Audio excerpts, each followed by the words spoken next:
So get a load of this and stay with me here because it's wild.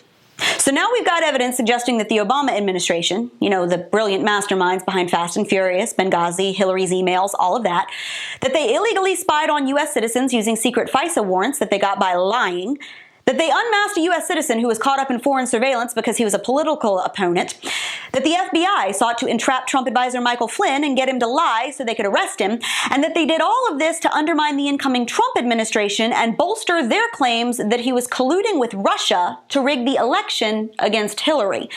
And if all of that sounds convoluted and crazy, it's because it is, and it might be true.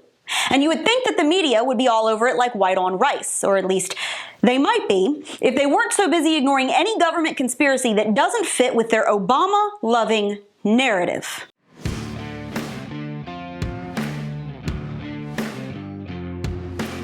Okay, so hold on, because this is going to be a bumpy ride.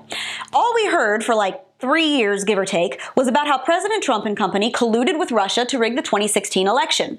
We heard everything from how Anthony Scaramucci was involved with a Russian hedge fund, that Michael Cohen was going to testify that Trump knew in advance about the Trump Tower meeting between his son and some Russians, that Trump Jr. was given a heads up about the WikiLeaks email dump, that Trump directed Michael Cohen to lie to Congress about the Trump Tower in Moscow, and that Trump was hanging out in Russian hotel rooms getting peed on by hookers. Yeah, that was a story. And that's all we heard for years. Conspiracy theory after conspiracy theory based on fake dossiers and media gossip, but reported like it was the gospel. Well, that fell apart, so we had to switch it up. Then all we heard was that Trump colluded with Ukraine to dig up dirt on Joe Biden, all because he asked them to look into a prosecutor who was fired after investigating a foreign company that Joe Biden's son was a board member of. Because there was a legit question over whether Biden used his pull as VP to protect his son. Leaving in 6 hours. If the prosecutor's not fired, you're not getting the money. Oh, son of a bitch.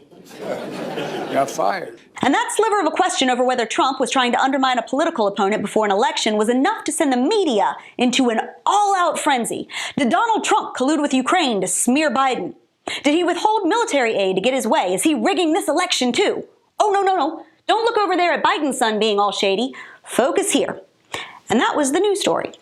Fast forward to now, when we have hard evidence that the FISA system was openly abused by the Obama administration for political purposes. We have communications proving that some in the FBI were concerned that they were being told to trap a Trump campaign official at the direction of the Obama administration. We have proof that Joe Biden, a current presidential candidate, was on the list of people who potentially illegally unmasked Michael Flynn. So were James Comey, John Brennan, James Clapper, and Dennis McDonough. This should be a media goldmine. This is the kind of deep government conspiracy that should be lighting the press on fire. This story makes Watergate look like a couple of high school kids TP'd their math teacher's house. But instead of hours and hours of speculation and analysis like we got with the Russia hoax, instead of hosting panels of experts demanding justice for corruption like we got with Ukraine, we get stonewalling. CBS defended Biden on their Wednesday night news programs. ABC and NBC ignored the story altogether. CNN covered it, but called any question of misconduct by the Obama administration a contrived scandal, disgraceful, shameful, and based all on politics. Over on Twitter, MSNBC's Andrea Mitchell called the unmasking of Flynn necessary and routine. Why? Well, because former Obama officials said so, so it must be true. Now, these guys spent months digging into one phone call between Trump and Ukraine and years digging into Russia, but they're poo-pooing this like it's not even worth asking, much less investigating. And then they have the gall to sob into their cameras over Trump calling them the enemy of the people. If there were ever a time to not believe the liberal media, this is it. And this is why. And that's your Reality Check, America. Make sure you subscribe to our YouTube page, that you like us on Facebook and Twitter. Stay sane out there.